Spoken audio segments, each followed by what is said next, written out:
A'udzubillahi minasyaitonirrajim. Bismillahirrahmanirrahim. Assalamualaikum warahmatullahi wabarakatuh. Murid-murid yang disayangi lagi dikasihi, Ustaz doakan semoga kita semua berada dalam keadaan sehat dan ceria selalu serta dilindungi oleh Allah Subhanahu wa taala daripada pandemik COVID-19 yang sedang melanda negara kita sekarang ini. Alhamdulillah, Alhamdulillah, syukur kepada Allah Subhanahu wa taala kerana masih memberi kesihatan yang baik kepada kita. InsyaAllah pada hari ini kita akan menyambung lagi pembelajaran kita iaitu dalam PDPR Pendidikan Islam tahun 6 Bidan Adab. Baiklah murid-murid, sebelum kita memulakan pembelajaran kita pada hari ini, marilah kita sama-sama menadah tangan memohon kepada Allah Subhanahu wa taala. Kita membaca doa sebelum belajar. Jom murid-murid sama-sama menadah tangan, kita baca doa sebelum belajar. A'udzubillahi minasyaitonirrajim. Bismillahirrahmanirrahim.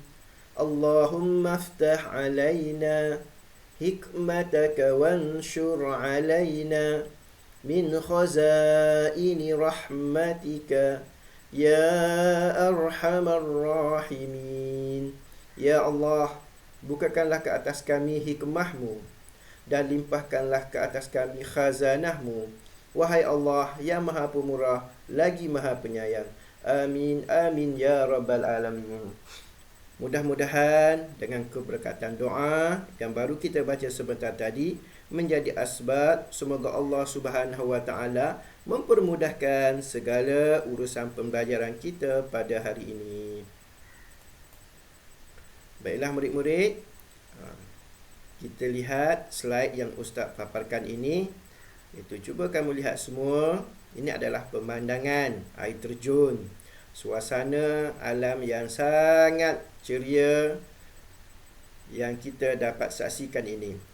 Jadi, bolehkah kamu kaitkan dengan tajuk pembelajaran kita pada hari ini iaitu murid-murid, iaitu berkenaan dengan adab. Jadi, tajuk pembelajaran kita pada hari ini ialah hargailah alam sekitar. Baiklah murid-murid, objektif pembelajaran kita pada hari ini ialah yang pertama, menyelaraikan adab terhadap alam sekitar. Yang kedua, menjelaskan kepentingan adab terhadap alam sekitar. Yang ketiga, menyenaraikan akibat mengabaikan adab terhadap alam sekitar. Yang keempat, mengamalkan adab terhadap alam sekitar. Jadi keempat-empat objektif pembelajaran ini kita akan capai di akhir pembelajaran kita nanti. Baiklah murid-murid, seterusnya kita melihat secara ringkas ta'rif alam sekitar. Alam sekitar ialah semua sumber alam ciptaan Allah seperti sungai, lautan, tumbuh-tumbuhan, udara dan sebagainya. Semua sumber alam ini perlu dipelihara supaya keharmonian hidup manusia sentiasa terpelihara. Baiklah murid-murid, kita melihat dalil nakli yang membuktikan bahawa Allah Subhanahu wa taala menyuruh kita menjaga alam sekitar. A'udzubillahi minasyaitonirrajim. Bismillahirrahmanirrahim. Wala tufsidu fil ardi ba'da islahiha. Surah Al-A'raf, surah yang ke-7, ayat yang ke-56, yang bermaksud, dan janganlah kamu berbuat kerosakan di bumi sesudah Allah menyediakan segala yang membawa kebaikan padanya.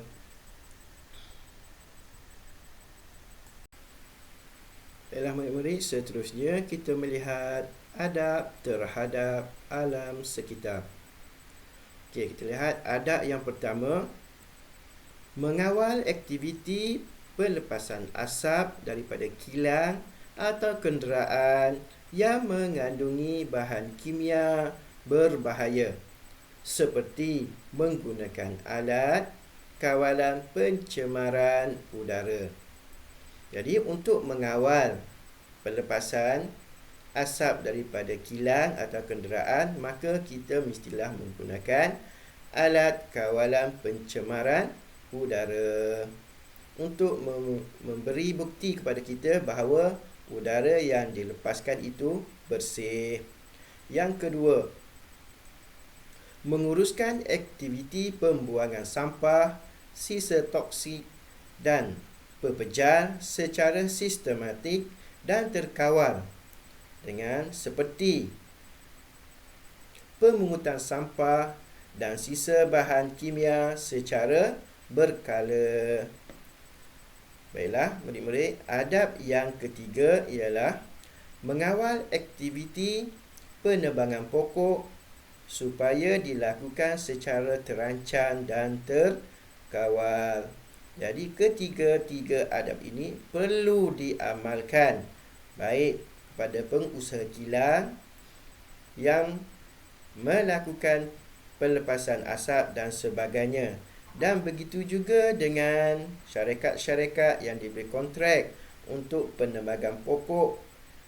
Jadi ianya perlu dilakukan secara terancang dan terkawal. Baiklah murid-murid, kita melihat kepentingan adab terhadap alam sekitar.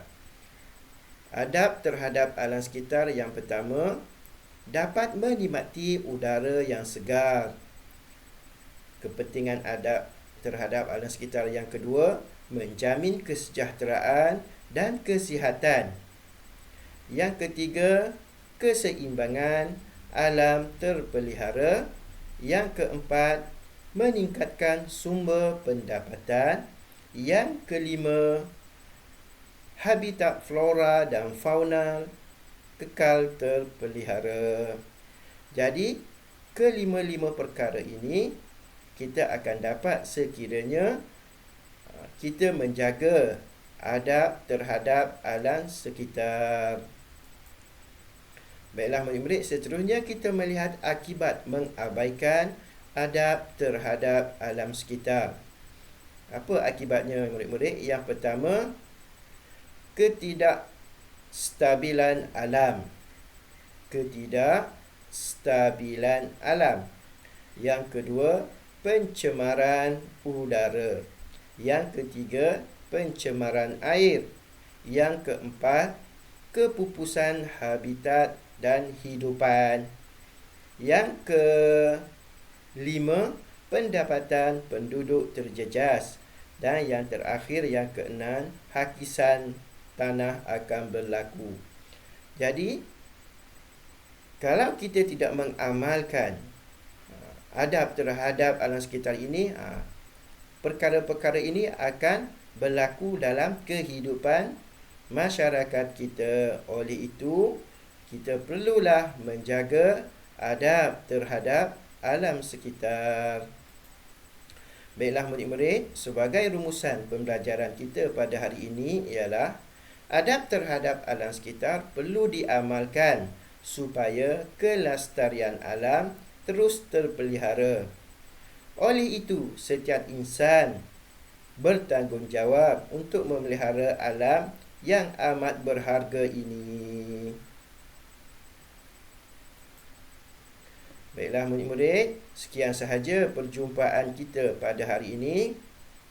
Semoga apa yang kita pelajari pada hari ini, murid-murid dapat amalkan dalam kehidupan seharian kita. Jadi Ustaz doakan semoga berada dalam keadaan sihat dan ceria selalu. Terus cemerlang, lindung diri, lindung semua. Wabillahi taufiq wal hidayah. Assalamualaikum warahmatullahi wabarakatuh.